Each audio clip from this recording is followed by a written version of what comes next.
we'll jump right into this year's annual general meeting and our report on the stuff that's been going on in the Executive Council through the year. We're always trying to do things that will keep things flowing and keep people together as much as possible. I'm going to start, of course, first by thanking the University of South Australia for hosting us for this year.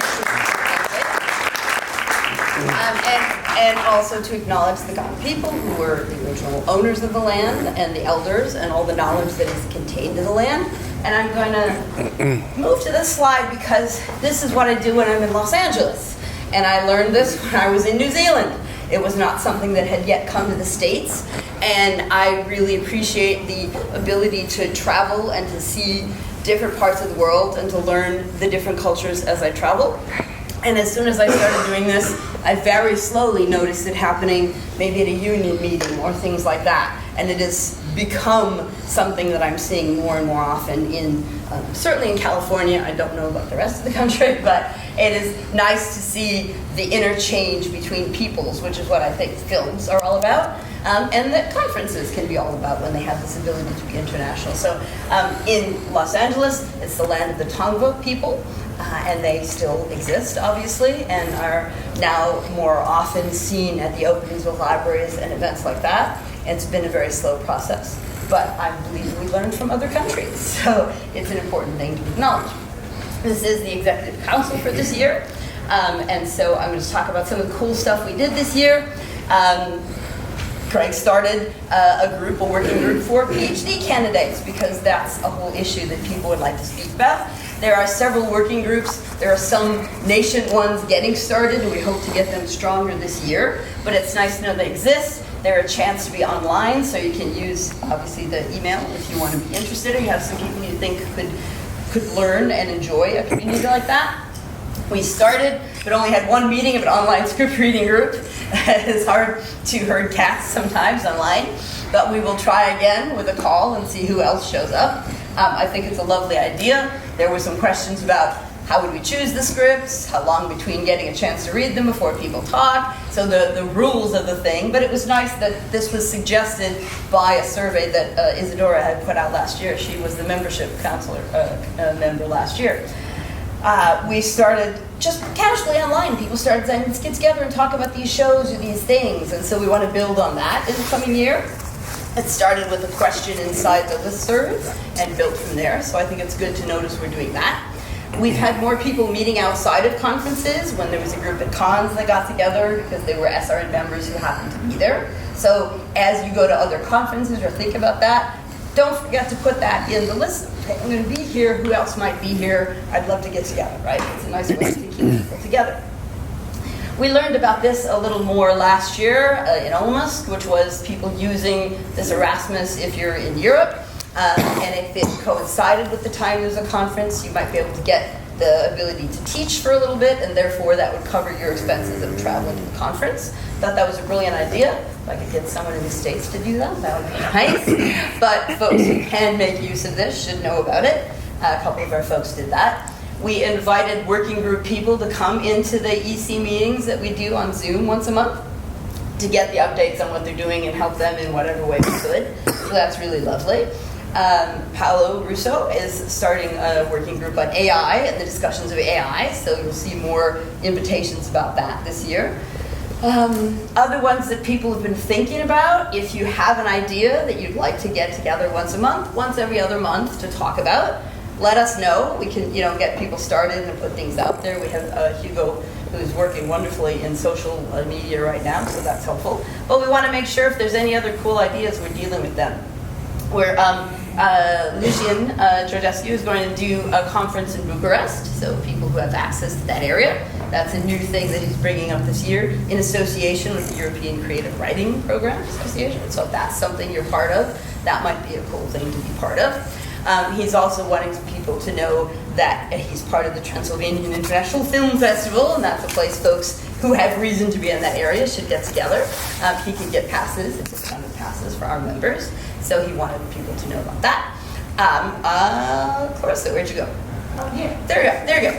Clarissa is putting together in 2028 regional. So we see some more people, like the Bucharest will be regional. This will be a regional conference offering, so folks who maybe can't travel across the ocean because of funding will have a chance to get together. So Clarissa, tell us a little bit about Florianopolis.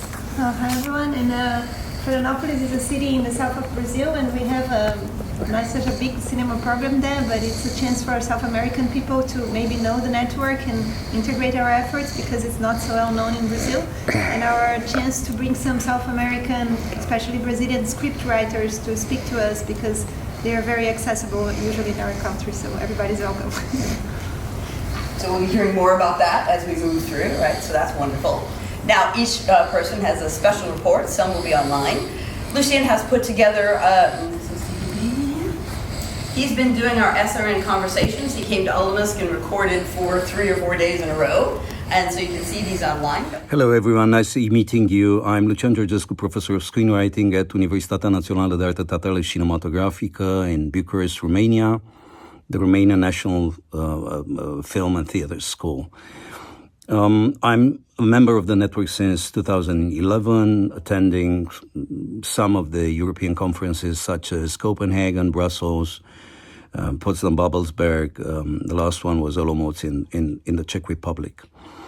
I'm also a member since 2023 of the Executive Council, and I've been appointed to take over the continuation of the Conversations video series. This was a project initiated by Rose Farrell, to whom I'm very grateful for the idea, and also to Carmen Sofia Brenes, who was the first producer of the first episodes. Moreover, one of my last appointments was to share the knowledge I have in Erasmus Plus and Horizon projects for those who might be interested and have less knowledge about that. I'm here as your point of contact, as a first step maybe for securing funding for attending conferences, but why not for more complex projects. One of those projects is the one I have been proposing, which is the first Southeast European Conference, basically the Balkans. That's the first Balkanic Regional Conference on Screenwriting, which will be hosted by my university in 2027 in cooperation with the Transylvanian Film Festival in Cluj, which is one of the most trendiest opera prima film festivals in Europe. I do hope to see as much of you at that time in Romania. More details will follow soon, of course. I will be closing here with big thanks to my colleagues in the council, and mostly to Rosanne. I'm sorry I'm not able to be present in Adelaide. However, this is my salute to you all, and last but not least, I want to express my gratitude to the one who made this possible, the inventor, the founder, the one who initiated the idea, not just the screen idea, but also the idea of the network, Professor Ian MacDonald from Leeds University. Thank you, Ian. Thank you all, the ones I know, the ones I don't know, the ones I'm going to meet, hopefully also in Bucharest soon. I salute you and thank you very much. It's an honor for me and a pleasure to serve you in the Executive Council. So these you'll find online. These are all have all been edited, and these are the ones that exist so far. If you haven't had a chance to see any of them, they're quite interesting and quite well done. These are ones coming up. He's doing compilations of full conferences, so we'll get a sense of what they've been like in the past, using photos and video that were taken at the time. So those will be coming out in the next few months. Jan Cernik is our newsletter editor and puts out 4 quarterly newsletters a year. If you have a book to promote, if you want to talk about some event happening in your area, you should certainly send him information and he will post it for you. It's something that keeps people together during time. Hi everyone, Jan Cernik here. I'm the newsletter editor for the Screenwriting Research Network.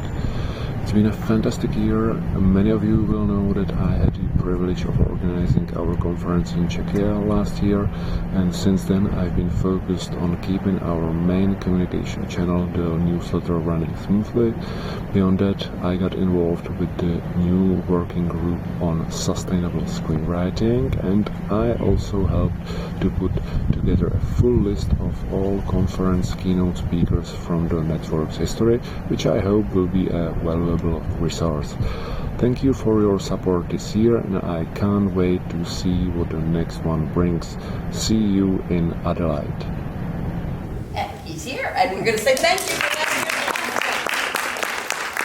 As Craig has learned, he was so busy that he couldn't attend the report last year, so he didn't hear everybody applaud him and thank him for a lovely conference. So it is nice that he was able to be here today. Isadora did not make a video, but basically keeps the notes, minutes at all our meetings, and that is not an easy job. Doing it in a second language. I always have to remind myself I get to riff in the language that I was born with, and a lot of people that I meet across these meetings are speaking in their second or third or fourth language. Something we do very badly in the United States. So Juan Carlos Carrillo became our membership officer this year, and he just wanted to report that 800 people are signed up to our list. We usually get about 120 at a conference, obviously due to funding, but all these other people are connected. They are paying attention to what gets posted. They're sending messages. So we do have quite a good gathering. And there were 61 who came in from the Olimos conference. So that's his job. He also deals with anything that goes wrong and has to deal with the folks back at Leeds. He runs the system for us. And so that is a little bit of a headache, but it was lovely that he managed that this year. Romana Turina joined as a member at large last year. She had started the comparative screenwriting group. That was one of the earlier working groups that has done some very good stuff. You can find recordings of all of the people that she had guests who are also online. And then she started to add in Chris Nealon's creative play work group. So there's one spot online where you can see all of these videos. And so we're creating, or hoping to create, a pretty good archive of the work that many of our members do. And they are always, anyone who hosts a thing like this is always looking for someone to be the guest and discuss what they do in the classrooms or what they're doing in their work. So do not feel like you should send them an email saying, hey, I have this cool thing I do in class, love to talk about it. It's very hard to get guests, you know that. So feel free to do that. Also, she's put together the first conference born out of a working group. There will be a comparative screenwriting conference in Georgia in the United States this year. There'll be full dates coming out soon, but it's being organized by Romana and Alessandra Batz, who works there. So very exciting. It comes out of just, here's an idea I want to look into more deeply, and look what it creates, and then a chance to get together. I love this. There's a treasurer's report. It's in the Constitution. We must make one, but as we collect no funds, there's nothing to report. There have been discussions about why don't we have membership fees like all the other groups in the world. Well, who would pay it to who, and whose bank would keep it? And no, please. No money, except, of course, when you have to help the person funding the conference. So, treasurer's report, everything's good. We're all good. Clarissa. Back to Clarissa. She's our web manager for the last year. And there's lots going on with that.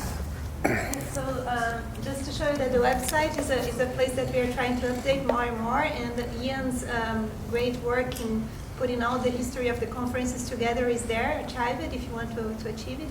And we are now working on giving it more news, because we know that that's the mean through which most people sometimes get to know the network, because they're browsing on the web and sometimes they stop by the website. So we are trying to put more updates on news so they can know all the work we do. Thank you. Everyone's doing this work inside of like the real life, right? So they're adding it to their world, so we thank you for that. Hugo is our social media ECR, early career representative.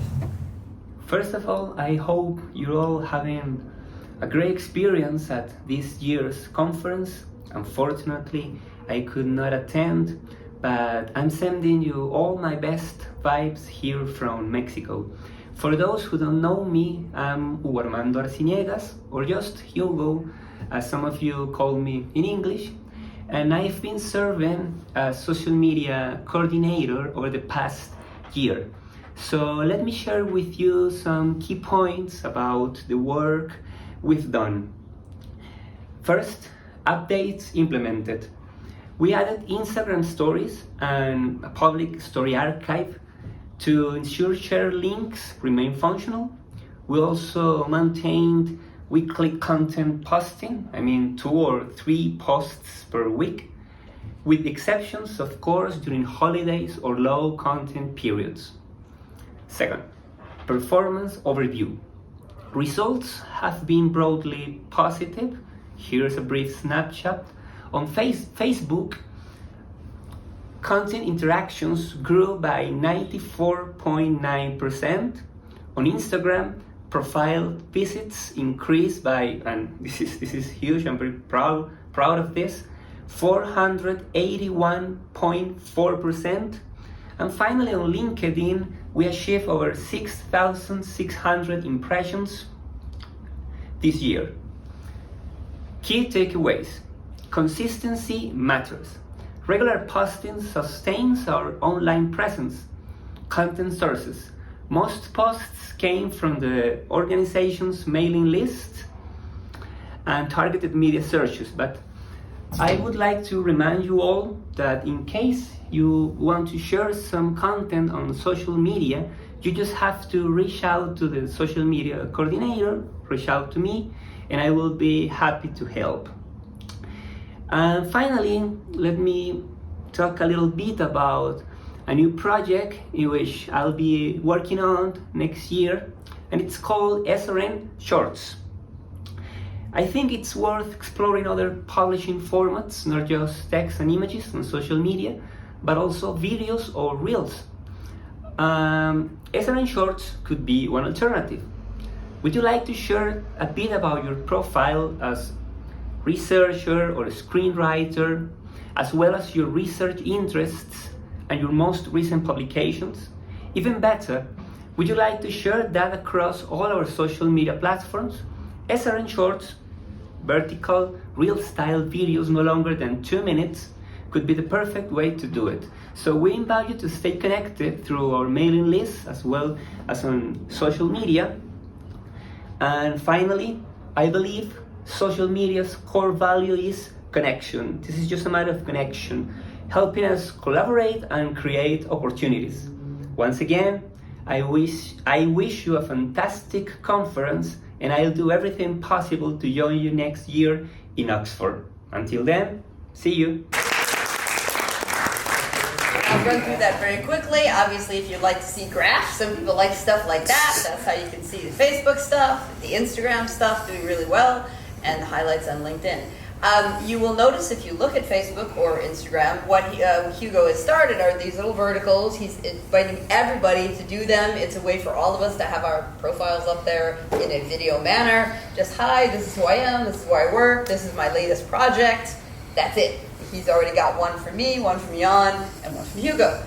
You need more than 3 to make it worthwhile. So if you need Hugo's email, you can ask, and we'll send it off to him, and he'll send you info how easy to put them together. But that's something he's very proud of, so I'd like to see it grow, right? Okay, so we're going to do a couple very quick votey things. It doesn't take very long.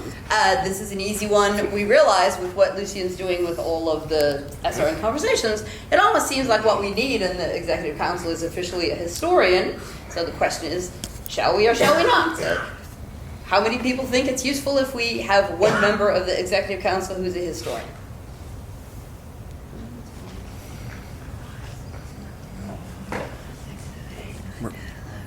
Can we speak to that? Sure. What do you want to say? Rosie, step back. I haven't. Whose history? There's debates in history that we have. So history can get political. It can get. So I think it can be a good thing, but it can be a broad thing as well. I know there's an eagerness to document, and maybe that's the process. Before having a master narrative of a network, it's very difficult to have a master narrative of the network. Because it's so many different because there's so many points of view. The network should look different from Brazil to how it looks in the UK, to how it looks in Scandinavia. I'll vote against, I'm sorry. No, that's fine. That's fine. I mean, that's what we're here to do, is to try to figure it out.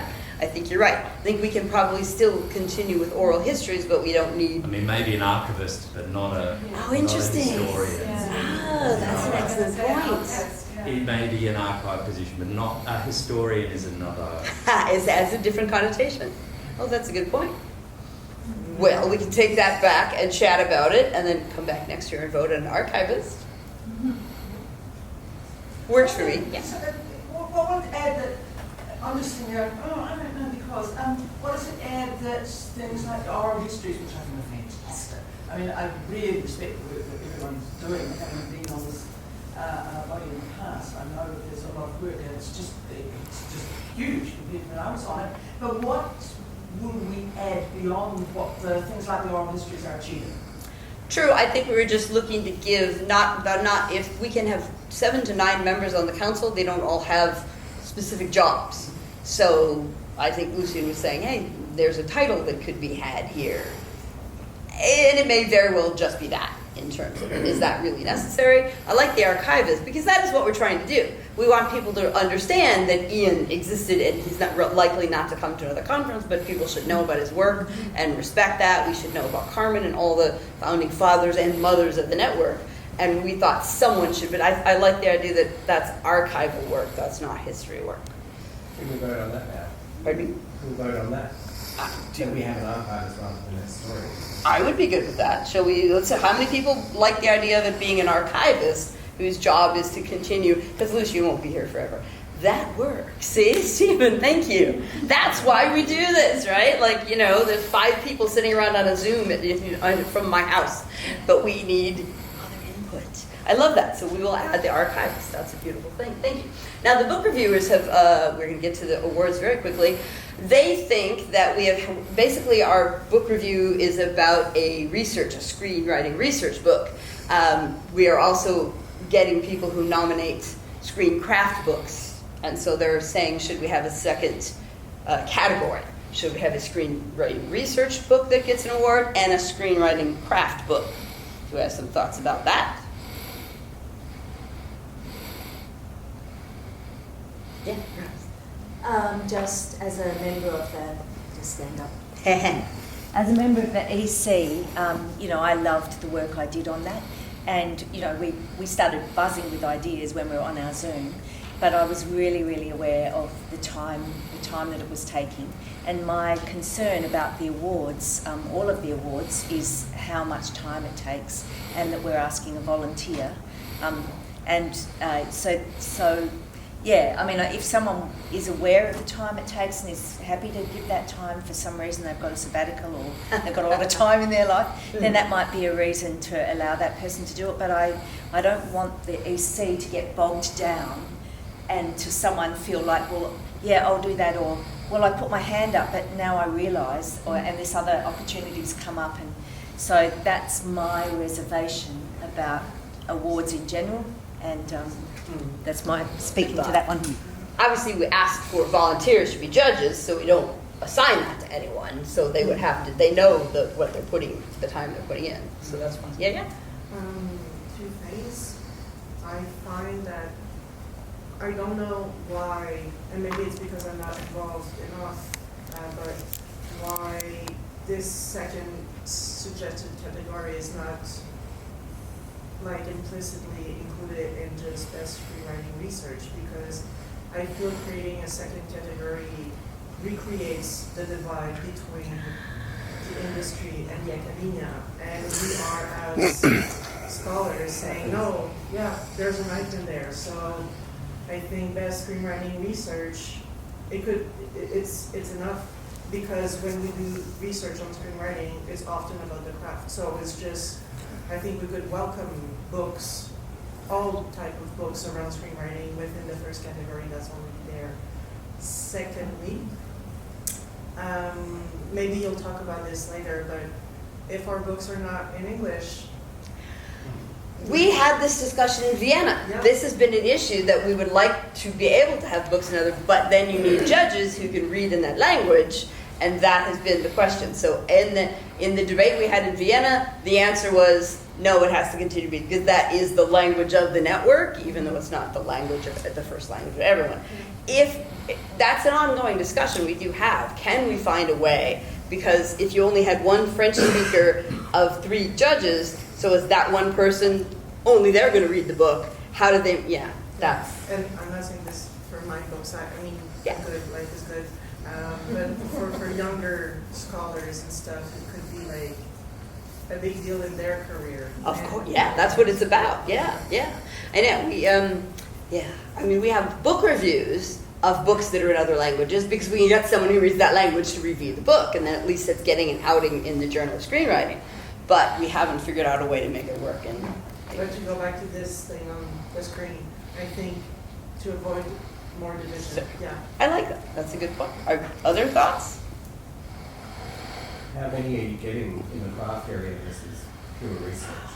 That's a good question. I believe they got probably 2 this year of the 6 books they got.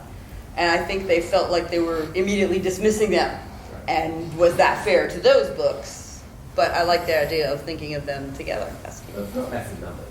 No, it's not. Obviously, if we had another category, but we would get more, possibly. Yeah. But yeah. So I'd love a discussion of the criteria. Maybe it's time to refresh the criteria going forward and get a bit more detail around it. To play devil's advocate on the question, this is not my point of view, I'm just going to play Yes. devil's advocate. We need to get more senior people who know screenwriting research network promoted within institutions so they can promote other people. That's kind of it's about legitimacy and it's about career progression. We've lost a huge load of senior scholars Yes. in screenwriting. Yes. And if I was to see an award like that go to a commercial manual, that would be an opportunity that would sit awkwardly with me. So I do think you need to be really thoughtful around how academic capital works and how symbolic capital works. And for me, it's about the criteria. I agree also about the two. That would recreate the divide. But I think hanging on to a book award for screenwriting research, at least you can say in a promotion application for those who get it, I won the prestigious award of the peak body, and that's excellence and so on. So, Yeah. I know that's hard to hear because some people are struggling to get jobs and so on, but there are problems for people who have got jobs to even advance within that situation. And that's why these were invented, to help people have that extra thing to put on their CV that shows that of their peers, their work was well respected. I will ask the folks who were judges this year, who plan to judge again next year, to think about reconvening. And we can put that up on the listserv to see if people want to add some stuff to it. Excellent. Excellent. Conversations, that's how we make choices. All right, well, that brings us to announcing who won the book award this year. These are the judges this year. We want to thank Margaret for stepping in at the last minute. The third judge at the last minute couldn't do it, and so Margaret jumped in and was able to read several books very quickly. So it was quite lovely of her to do that. Sadly, the winner is not with us today, but it's Eva Red Bull.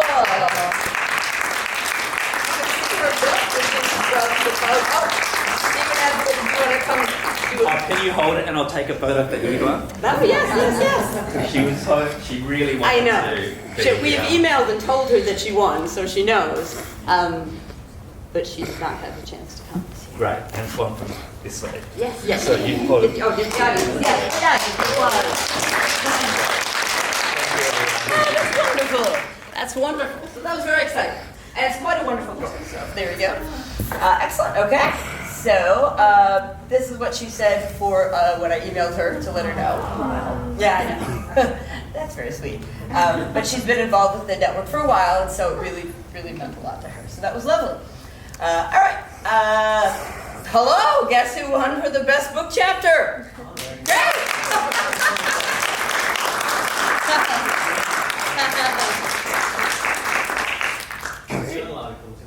Yeah. Sorry, book chapter. I'm trying to go fast. I should not try to go so fast. Okay. Great. Yay. Congratulations. Yes. I've got to hold. Something lovely. I can hold the cord. Now you can hold the cord. Yes. Okay, well, look, it's awkward because obviously I'm hosting the conference, so this is weird. But some of you will know that I've myself and Alison, who comes from the University of Newcastle and is a leading scholar in doctoral education research, have been working on this article for a few years. It wasn't written overnight like some of my other ones. And we finally got it published, I guess, well, I can't remember now, early this year or something, whatever. Yeah, so it's basically a study of doctoral theses in screenwriting practice, where what was really exciting for me was working with Alison, who comes from education studies and metacognition studies, and bringing together quite different methods to analysing texts, completed screenwriting theses, which many of us in the room would just kind of write about in particular ways that are of interest to us, but very quite rigorous and strict methodological criteria, which was quite a struggle for me at times, but it brought out some really interesting insights. And we came up with a new model for kind of mapping and articulating, I guess, the level, if you like, and the quality at which completed candidates, because we looked at theses that were already passed, articulate the screenplay, the actual creative work, as a contribution to knowledge, and did some text analysis, and then came up with some composite kind of ways of describing the kinds of ways that people talk about screenwriting artifacts as research, and also what it tells us about the kind of the level of learning that candidates have undertaken and reached during their doctoral candidature. And there is a wide spectrum. So that's what the work is done, and that's it.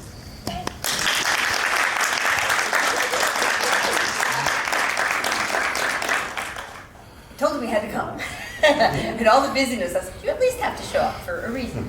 Excellent. Okay. Likewise, we have invented the Teaching Award a couple years ago. The judges were Anna Weinstein and Armando, who won it last year, and it was the inaugural winning. Armando Fumagalli and Dee Hughes won it last year. And this year, the group voted for Lucien, who also will be here. And you know, too, we had put together the slideshow, so he saw the slide. But this is what they had to say about why they felt that he deserved the award.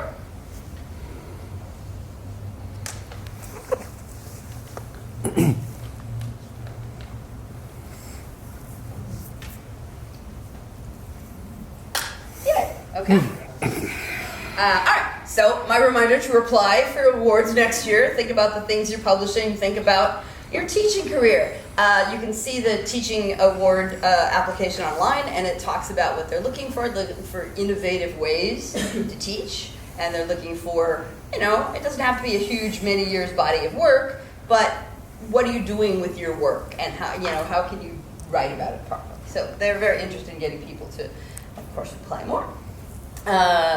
Next year, we need some more people to run for the EC board, right? We need some more folks to nominate themselves. We're allowed to have up to 9 people. We have 7 right now, but we always want to have new blood moving through, right? So that's a big deal. So please, we're a lovely group of people who hang out once a month on Zoom. It's quite fun. I'm always reminding people I need more people who review books for JOS. And to let us know you have books that deserve to be reviewed, or other books you've read about that you think would be good to review.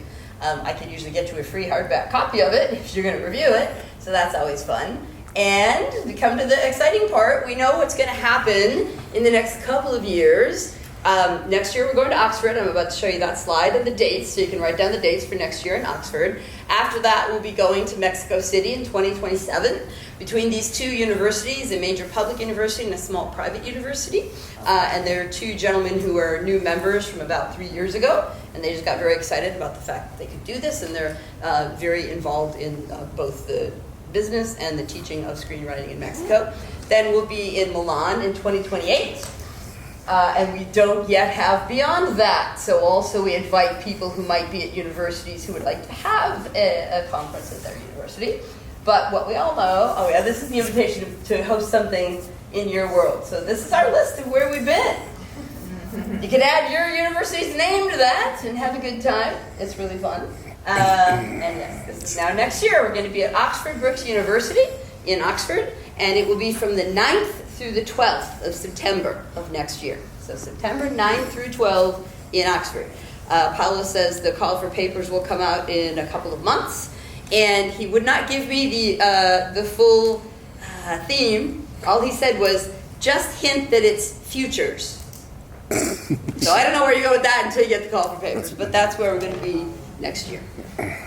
Yay! All right, and now, Kath, you have ASPRA announcements to come and bring up.